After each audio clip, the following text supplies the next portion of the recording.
This is East Asia Tonight. Good evening, I'm Mateli Edwards. Tonight's top stories from East Asia.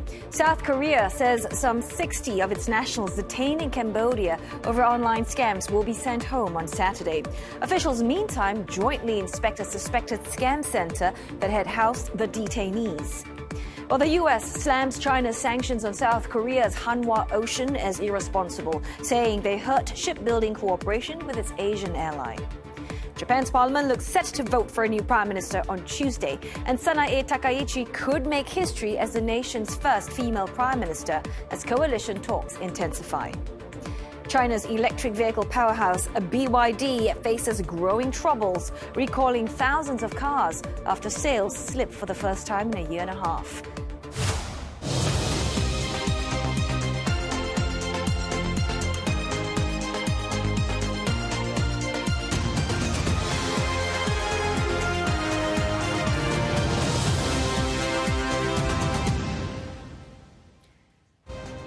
Ahead on the bulletin, Chinese car sales in Russia have dropped sharply after years of spectacular growth because of a new recycling fee hike. Find out what's behind Russia's latest move.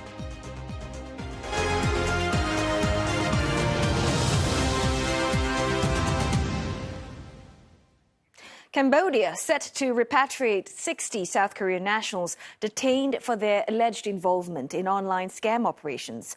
Well, Seoul says that final discussions are underway and a chartered flight is expected to leave Phnom Penh for Incheon around midnight local time in Cambodia.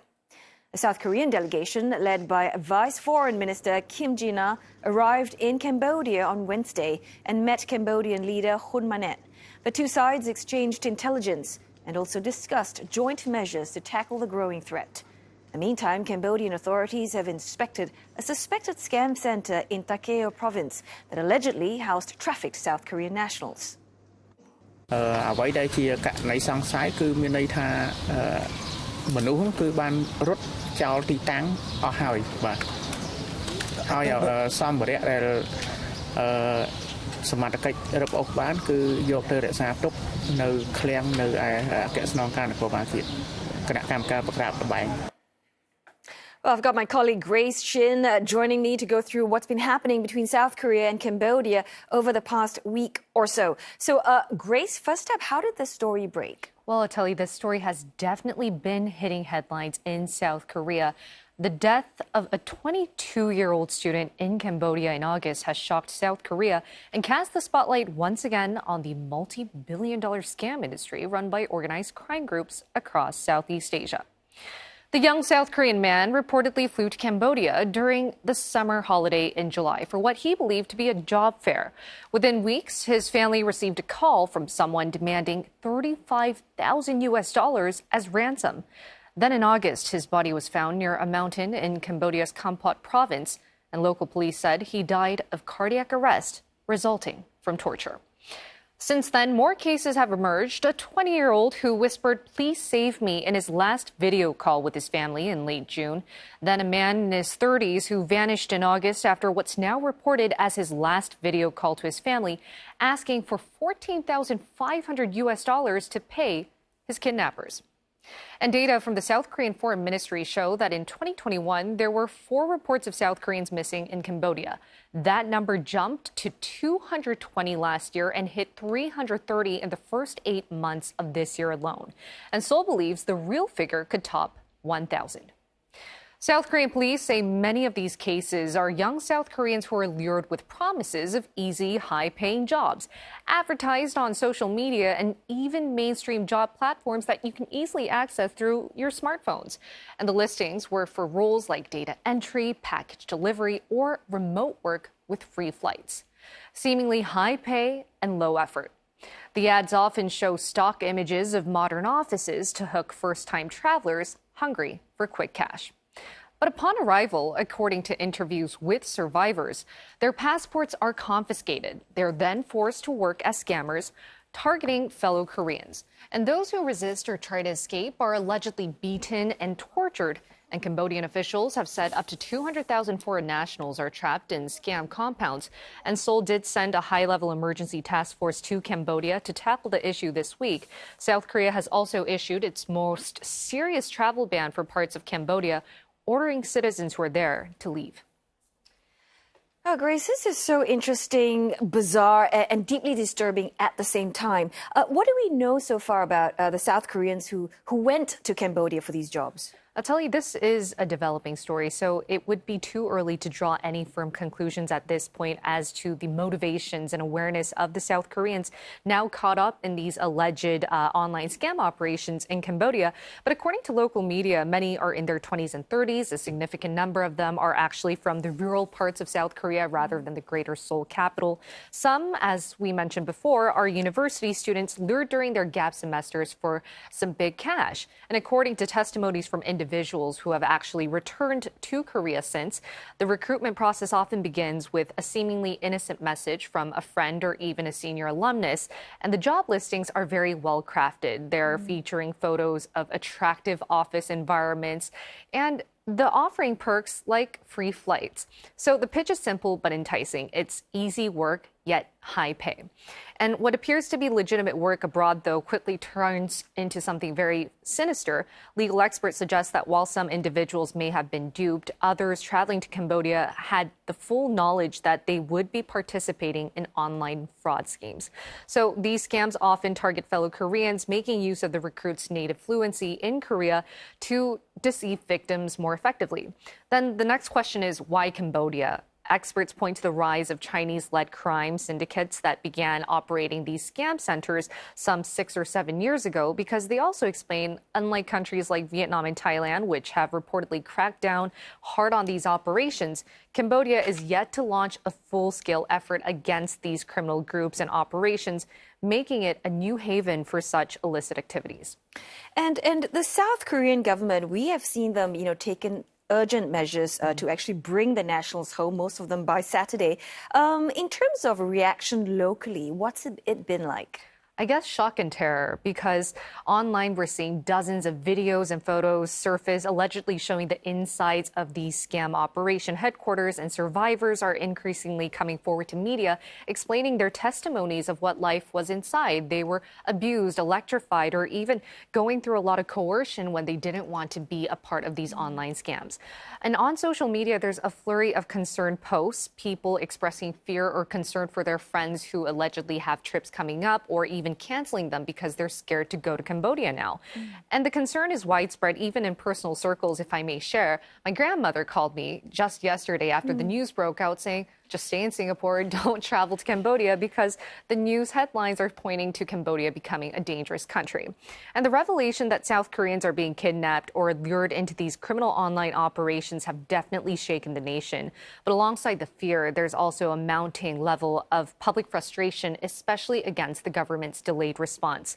Critics are demanding to know why it took so long for authorities to take action, especially as reports emerged that one of the few survivors, or some of them who reported themselves as missing, they reached out for help from the embassy in Phnom Penh for help. But the Ministry of Foreign Affairs did say that the embassy was ill-equipped to respond directly. They confirmed that the staff included just one Korean police officer, which gave them no direct investigative authority, and they could only advise the victims to call the Cambodian police instead.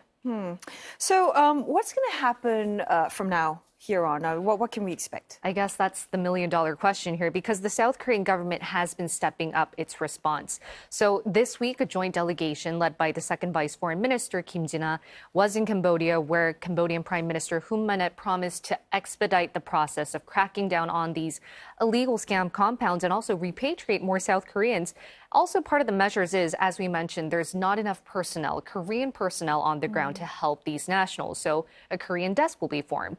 And an autopsy of the body of the deceased 22-year-old student who really resurfaced this issue will take place next week in Cambodia. And the South Korean National Police Agency will be on site to monitor what's happening. And today, President Lee Jae-myung urged officials to eliminate all illegal job postings, but not just involving Cambodia, but also the rest of Southeast Asia. And they've actually formed a joint task force with major IT companies like Naver, Kakao, and Google to better detect and report these illegal job advertisements that many young South Koreans can fall victim to. Yeah, and I think I also believe that South Korea will be raising this at the ASEAN summit. Well, thanks so very much. Do listen to your grandmother. Don't travel to Cambodia anytime soon. Anyway, thanks so much for that report. And that was Grace Shin there.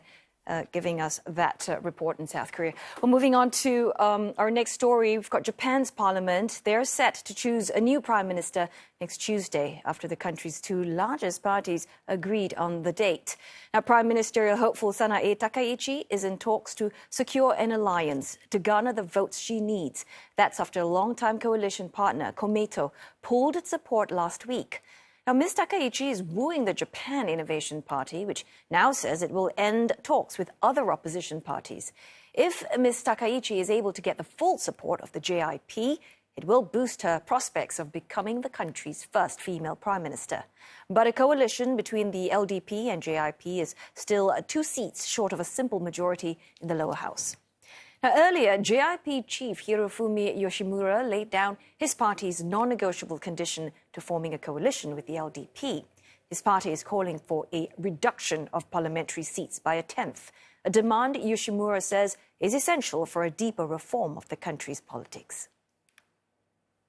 Meanwhile, Ms. Takaichi sidestepped possible controversy by deciding against a visit to the Yasukuni shrine. She has been a regular visitor during past autumn festivals, but media reports say that this year she chose the path of diplomacy and instead sent an offering. Well, the shrine is a point of contention between Japan and its neighbors, as it houses the remains of convicted war criminals. The last visit by a prime minister was in 2013 by Shinzo Abe, who was Ms. Takaichi's mentor. Outgoing Japanese Prime Minister Ishiba is also reported to have sent an offering today. Meanwhile, former Premier Tomiichi Murayama has died at the age of 101. He served as the country's 81st Prime Minister from 1994 to 1996. He's known for the namesake Murayama Statement issued in 1995, in which he apologized for Japan's actions during World War II. Now, the statement is seen as the country's main expression of remorse and was endorsed by succeeding prime ministers until Shinzo Abe stopped in 2013. Breaks up next, but coming up on East Asia tonight, Microsoft fast-tracking its China exit, aiming to shift most of its hardware production overseas by next year as US-China tensions flare once again. Plus, untangling OpenAI's web of computing deals, we have an expert's take on whether the AI heavyweight can deliver on its trillion-dollar bet, or if the hype train is bound to lose steam.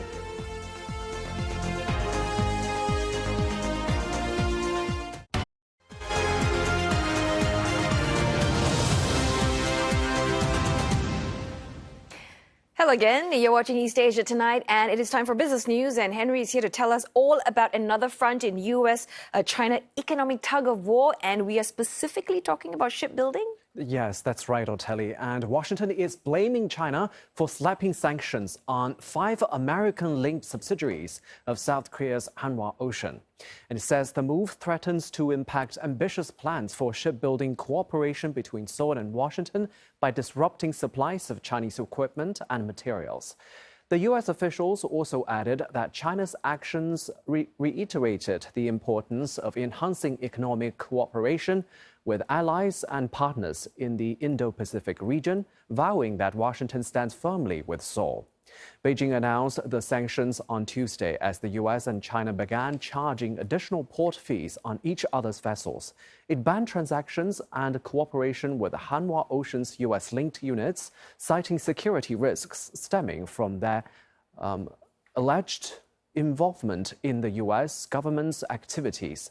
Hanwha, one of the world's largest shipbuilders, has won contracts to repair and overhaul U.S. Navy ships and build a U.S.-flagged LNG carrier as Washington seeks to revitalize its shipbuilding industry.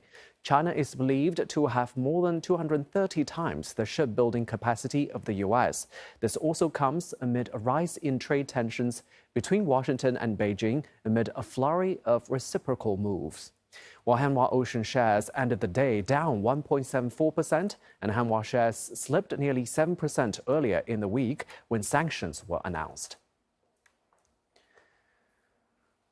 Steep losses in Chinese equities amid heightened trade tensions and as profit-taking in AI shares dampened sentiment ahead of a key leadership gathering next week. European Union echoed Washington's criticism of Beijing's sweeping controls on rare earth exports. Investors also keenly watching the country's economic growth reading due Monday. Some economists projecting GDP growth of 4.8% in the third quarter, its slowest pace in a year. Shanghai Composite Index ending today's trading session down by about 2%. Washington Composite Index deeply in the red, down by more than 3%. In Hong Kong, the benchmark Hang Seng Index down by about 2.5%. That's mainly weighed down by tech shares, with the benchmark Hang Seng Tech Index down by more than 4%.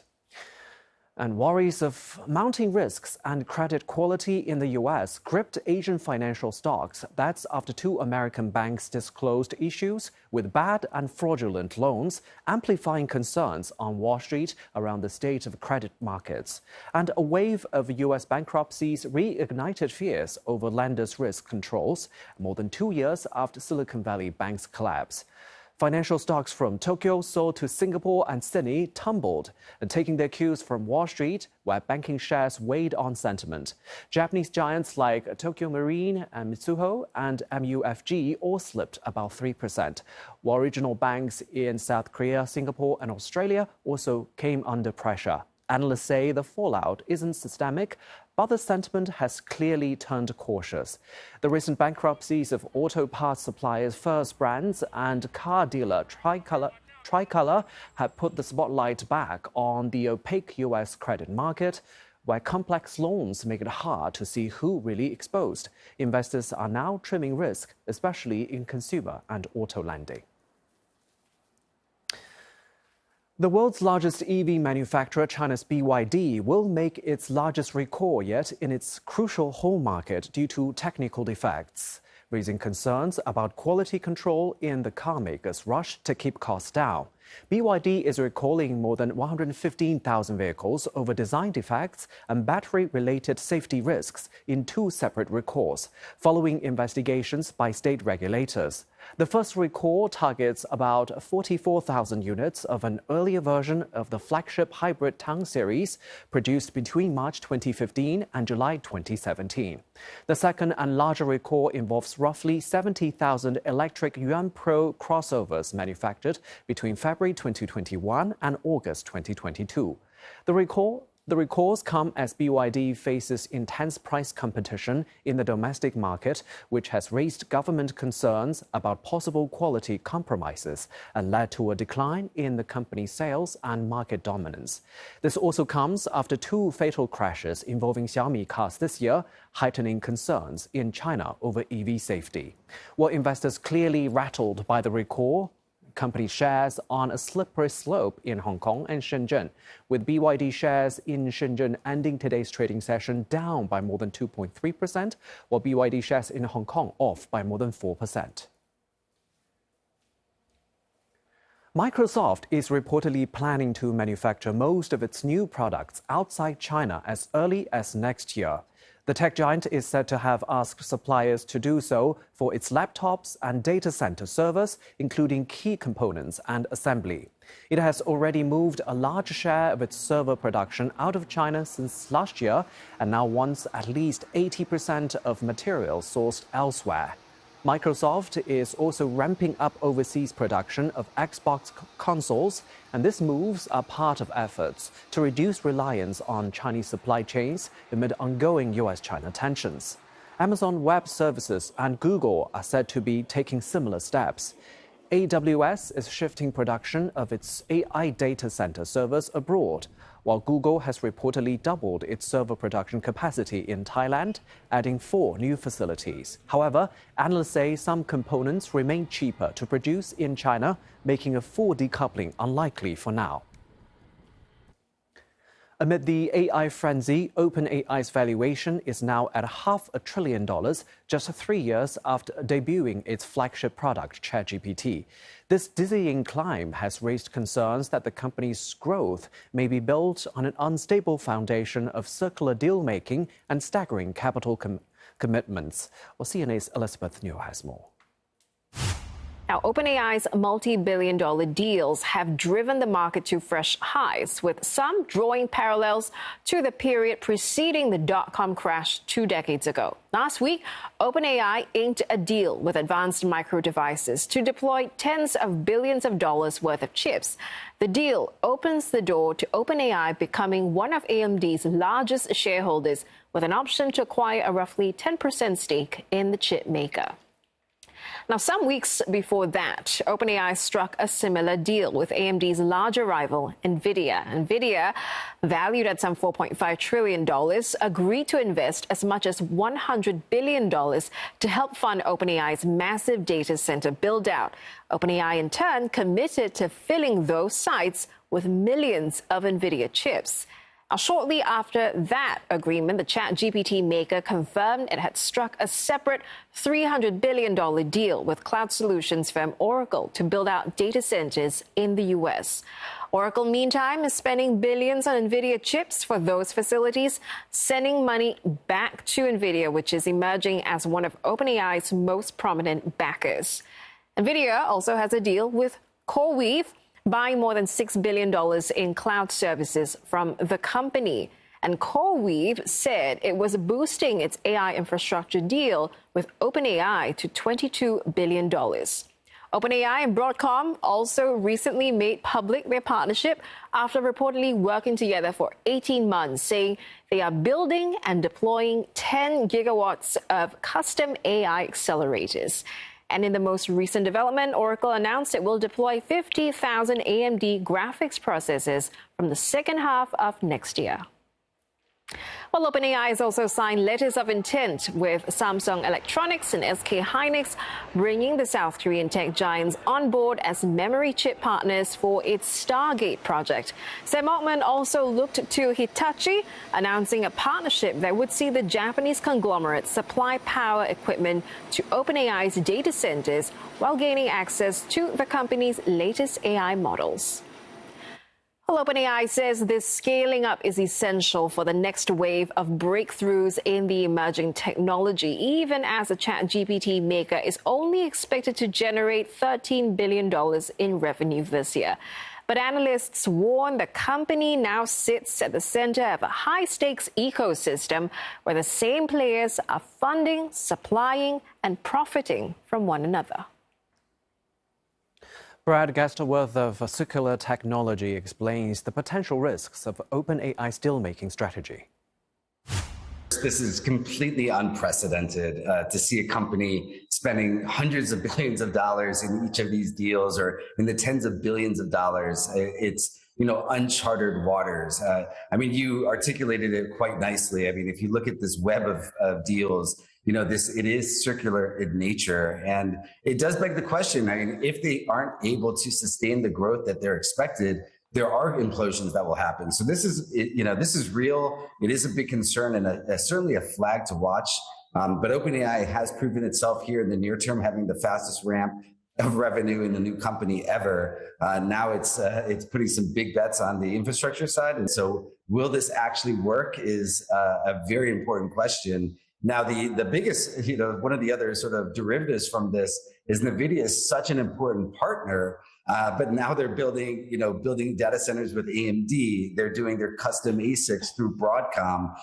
You certainly have to be a little concerned from an NVIDIA perspective, just because they were the front runner. Now you see Oracle having and deploying more AMD systems. I think other data centers will as well. So this triangular nation area of each of these companies being invested in and then applying, it's a concern. Again, time will tell on what actually plays out. And that's the latest in business. Otelli, back to you. Thanks so very much for that, Henry.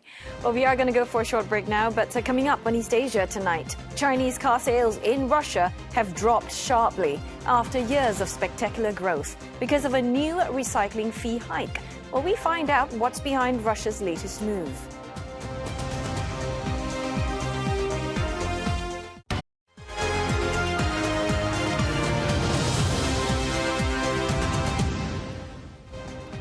This is East Asia Tonight, and here are the headlines we're following. Dozens of South Koreans caught up in Cambodia's online fraud industry will be sent home on Saturday as local authorities crack down on scam centers. China's EV giant BYD recalls more than 100,000 cars due to technical defects, its biggest recall yet in its enormous home market. And the U.S. accuses China of being irresponsible for slapping sanctions on South Korean shipbuilder Hanwha Ocean's U.S. subsidiaries. After several years of spectacular growth, sales of Chinese cars in Russia have dropped sharply as Moscow moves to curb car imports and boost its domestic industry. A key reason is a hike in recycling fees, mandatory fees for the future disposal of a car. But the policies are raising concerns about inflation at a time of steep interest rates. Dasha Chernashova files this report for CNA from Moscow. In recent years, Chinese carmakers have made major inroads in Russia as Western sanctions over Russia's conflict with Ukraine saw the exit of international brands. Last year, Russia imported more than 1 million vehicles from China, handing Chinese brands a 60% share of the market, up dramatically from 7% in 2021. But as Russian automakers got squeezed out, Moscow hit the brakes. In January, it sharply raised mandatory recycling fees by up to 85%. As Alexander Klimnov, an industry analyst with Autostat Info, explains, this was aimed at curbing imports of fully assembled cars, notably from China. Сбор фактически это тот налог, который идет в пользу именно, скажем так, отечественных производителей. То есть им его компенсируют. Наши автомобили, получается, что называется, датируются. А на иномарке, получается, введен фактически, это можно назвать, сейчас и прямой налог на роскошь есть, на дорогие машины, а это такой дополнительный налог. As prices of imported cars rose, Chinese dealerships slashed prices in an attempt to attract customers and shift excess stock. Despite this, in the first 9 months of this year, sales of China-made cars fell by almost 30% on year, while among buyers, complaints grew louder over safety issues of their new purchases. Они ненадежные.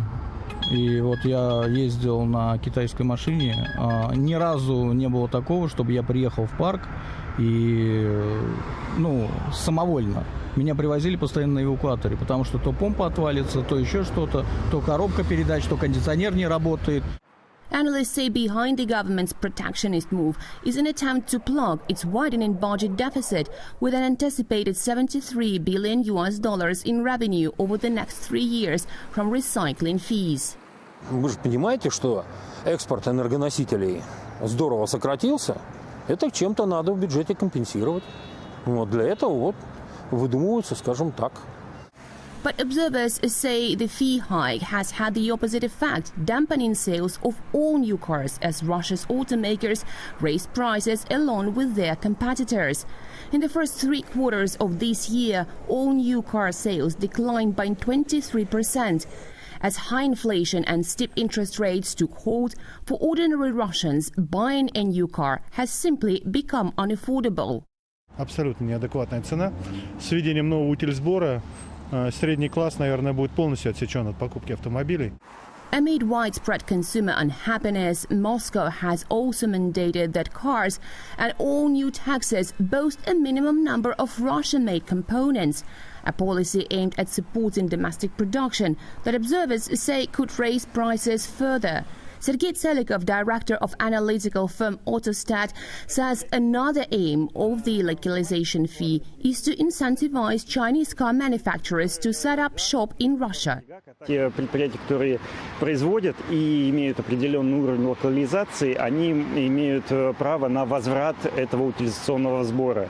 И, соответственно, могут делать цену ниже, то есть у них получается себестоимость производства здесь ниже, и дальнейшее повышение сбора направлено на это же, чтобы китайские бренды именно локализовывались. А Китай в этом случае, единственный наш дружественный партнер, у которого есть сильный автопром. В китайском автопроме есть все, и электромобили, и гибриды, и бензиновые.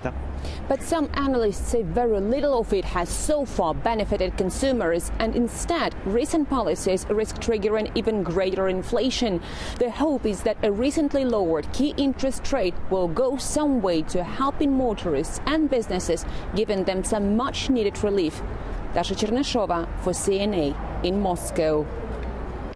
Well, for more insights, let's bring in Daniel Pivovarov, Director of Business Development, Autostat, who is speaking to us all the way from Moscow. Well, thanks for joining us, Daniel. First up, let's just talk about China's rapid growth, because after the Western automakers pulled out, these Chinese brands, they moved in very quickly. In just a few years, they captured more than half the market. So first, help us understand, how did that happen so fast?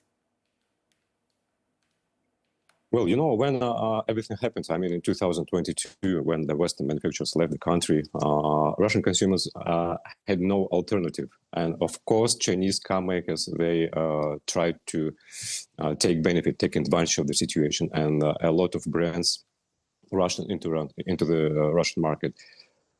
Before the situation, some Chinese makers were present in the Russian market, but the market share of Chinese companies was about, until 2022, I think it was about less than 10%. And in a situation when you don't have a choice, and you have to change your car, which wears out, which gets older, of course you have to choose something. And it was the reason why Chinese manufacturers have been successful at those times and now as well. So, Daniel, I want to touch on, what we heard about in the story. We heard about Russian drivers. They're complaining that their Chinese cars are falling apart.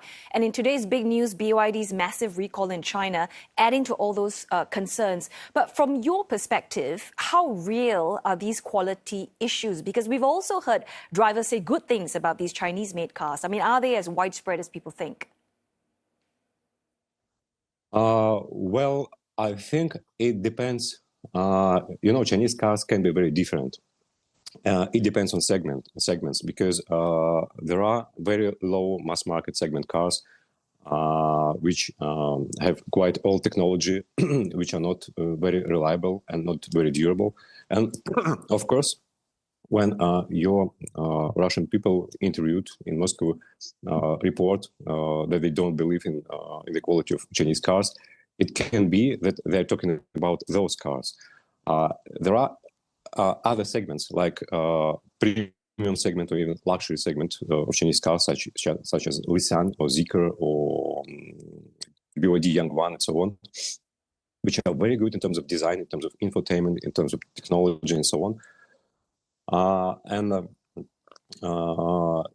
Also, the situation is so that the life cycle of Chinese cars, the production life cycle of Chinese cars is getting shorter and shorter, because the competition sharpens on the China market. And that's why Chinese producers, when they officially promote their cars in Russia, they try to offer us previous generation models, I would say. Not previous generation models, but pre-facelifted models, and that's why some of Russian people can say that yes, Chinese cars, we cannot rely on them and so on and so on. But the situation with the quality, I think, is changing very rapidly in terms of Chinese cars. Yeah, Daniel. In the meantime, Moscow also seems better. To be shifting gears. So I want to talk about how first they've opened the door wide to Chinese car makers, and now they're suddenly changing the rules. So help us understand, what does it signal about where Russia wants to go next? I think that the situation with the behavior of Russian government towards Chinese manufacturers is a little bit more complicated than it is stated now in media. I think that Russia is not rolling back the welcome mat for Chinese manufacturers. The logic of the government is to attempt to try to land Chinese manufacturers here in Russia, and the recycling fee which they introduce now, I mean the high recycling fee, means that Russian government wants to first protect Russian car makers, local producers like Lada, like other ones. It will help them in a very short period of time, in the short run. At the same time, Russian government will collect high taxes, from importing Chinese cars, and at the same time, as a consequence, prices for cars will be growing. It will not happen drastically. It will, I think, the prices will grow like 20-25% next year if you take into account the whole market, the passenger car market. But given this, it means that the situation for Chinese manufacturers who will come to open their assembly plants, for example, in Russia in some years, will be better because prices have risen. They will earn more margins, and they will get subsidies from the Russian government because they are open plants. So the economical and political situation is of this measure is much more sophisticated, I think. So, Daniel, I hear what you're saying. All of this sort of touches on something bigger, which is China-Russia relationship, right? And given all this, what do you think is going to happen to what both sides, they once called this a no-limits partnership? So is this car fight, you think it's a small crack in a relationship, or it's a sign that the limits are starting to show now? I think that it's a small crack in the relationship, maybe, but very situational one, because even Chinese manufacturers will benefit the situation in 2 years. In 2 years, because prices will be increased for both Russian cars, Chinese cars here, and they will earn more margins here. Now, both sides, Russian market, Russian government, Chinese manufacturers, Chinese government, they try to balance and they try to find a balance how to behave in this complicated world, because a lot of Chinese manufacturers are afraid of sanctions, of Western sanctions, because they also want to export cars to Western markets, to European markets as well. And now it's an attempt to try to find a balance within that. Many thanks. It's not an attempt to frustrate. No. Yeah, well, I'm afraid that's all the time we have. But thanks so much for joining us, Daniel Pivovarov, Director of Business Development from Autostat. We're going to go for another break now, but coming up on East Asia tonight, US and Australian leaders are set to meet on Monday with defense on the agenda. We look into the issues at stake. And Japan looks to hike its visa fees to offset the administrative costs to issue them.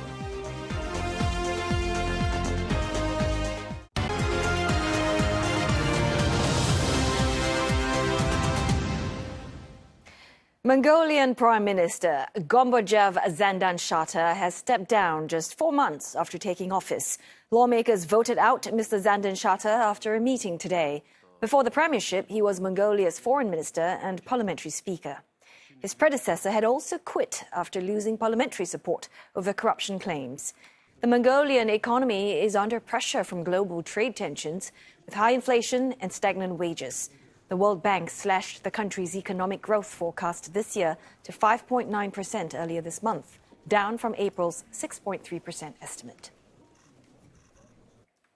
Taiwan's main opposition party, the Kuomintang, is set to elect its next chairman tomorrow. The outcome could shape its approach to cross-strait relations and strategy against the ruling Democratic Progressive Party.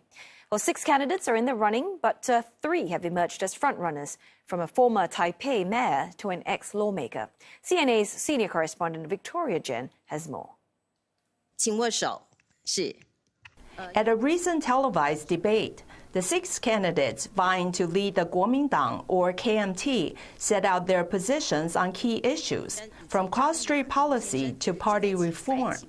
The 3 frontrunners all pledged to rebuild the Beijing-friendly party and uphold the 1992 consensus, referring to an understanding that there is one China with different interpretations. But their approaches differ. Former Taipei Mayor Hao Longbing has pitched himself as a steady hand, with analysts saying he has the backing of the party's establishment. The 73-year-old pledged to unite the KMT and called for a more balanced foreign policy. He says Taiwan should be pro-U.S., but not submit to it, and engage, but not pander to the mainland. 我们自然应该要毫无保留的全力支持。 This stands in contrast to former legislator Zhen Liwen. She's calling for change and has drawn the attention of younger voters. Once a member of the rival DPP, the 55-year-old says the KMT must modernize, bring in fresh talent, and move past old factional rivalries. She's also called for reconciliation and cooperation with the mainland. 我们所有的参选的同志，请你约束你的支持者。 Legislator Luo Zhiqiang is taking a tougher tone as he rallies the conservative base. The former presidential spokesman is known for his fiery deep blue style and insists that the KMT doesn't need to reinvent itself. The 55-year-old argues the party's current approach has maintained peace across the Taiwan Strait, blaming the DPP's confrontational stance for dividing the island. The vote to lead the KMT comes at a critical time, as Taiwan's oldest political party seeks to stay relevant and reconnect with voters ahead of key elections next year and in 2028.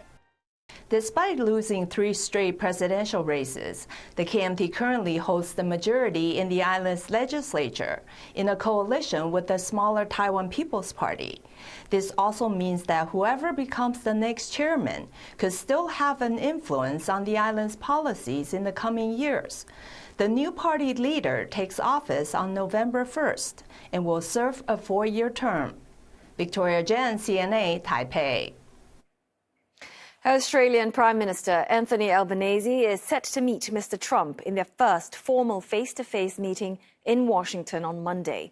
Both leaders are expected to talk about defense spending and the $240 billion nuclear-powered submarines deal under the AUKUS Pact, which China strongly opposes. Roger Maynard reports from Sydney on the high-stakes balancing act. Every year, Australia celebrates the role of the Royal Australian Navy in defending this vast nation. Since it officially received royal patronage in 1911, the Navy has seen action in 2 world wars and countless smaller conflicts. The courage and sacrifice of its sailors is remembered on Anzac Day, which also marks the valour of thousands of other veterans.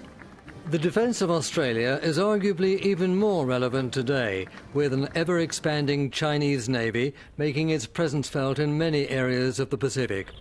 It makes the meeting between Prime Minister Albanese and President Trump of crucial importance, with the AUKUS Pact expected to dominate the talks. Well, obviously, Mr. Albanese wants a firm commitment from President Trump to AUKUS Pillar 1, that is the nuclear-powered submarine program. So if he can walk away with a firm commitment from Trump, I think he can say mission accomplished. But that's the immediate task. The broader task, I think, is, in a sense, his stabilised relations with China. Now he needs to stabilise relations with the US. And therein lies a delicate balancing act. How to keep Washington on side while maintaining fruitful economic ties with Beijing. China has, I think, strategic and operational objections to AUKUS. And AUKUS is right now Australia's biggest defence procurement project. It's just absorbing so much resources and tension. On the other hand, as you said, of course, Albanese would want to keep China on side as an economic partner. Monitoring developments from our office in Canberra's Parliamentary Press Gallery, veteran journalist Michelle Grattan is one of Australia's most informed political observers. She believes there's a lot at stake when Mr. Albanese and Mr. Trump get down to negotiations, but their personal relationship will be the key. Anthony Albanese and the President have had several phone calls. We've been told that they've been constructive, but nothing surpasses that face-to-face relationship. Much depends on these talks going well, not least the long-standing military alliance between Australia and the United States. Australian governments and prime ministers have always had this mantra that we can enjoy the economic relationship with China as our major trading partner and the security benefits of the alliance with the US. And they've always said that somehow we can have our cake and eat it. We can have both of these things.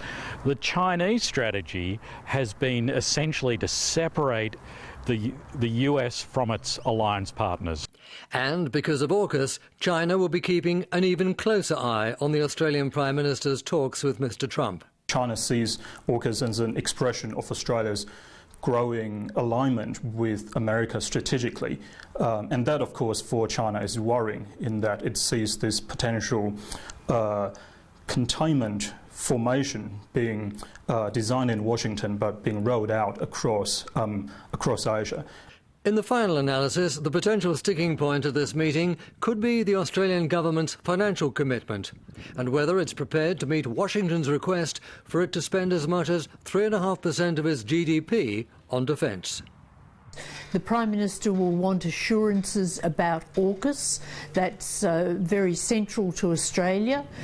The President, for his part, I think will want to be reassured that Australia is willing to pay what is needed for defence.